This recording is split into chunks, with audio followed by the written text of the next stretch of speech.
Deputies are developing a better picture of what happened the day a man in Brooksville went on a shooting rampage that left one man dead.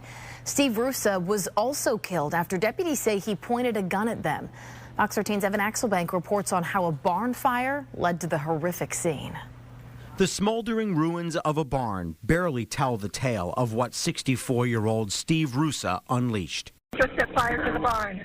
He's crazy. Deputies say at 5 to 5 the evening of February 17th, they got a call that a barn had caught fire.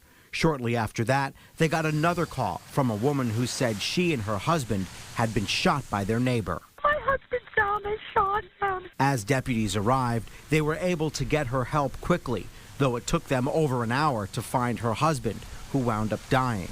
The suspect was now barricaded in his home. The person refuses to talk to us at all, doesn't tell us to leave, doesn't yell at us, doesn't try to negotiate.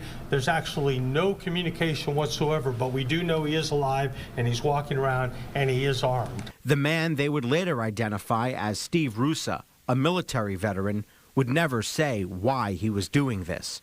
3 hours after the bonfire started, he came out of the home, pointing a gun at deputies, who fired back and killed him. The only thing we can find definitively is that there were some money issues, maybe some issues with the Internal Revenue Service. The consequences of this shooting may be far-reaching for the sheriff's office. They plan on repositioning deputies around the county so they can respond to a nightmare scenario anywhere quickly. To say we were stretched thin in this particular situation is certainly an understatement, and that's going to go towards the next budget cycle. We're going to try to get our deputy ratio up a little bit. They're on their way. They're on their way.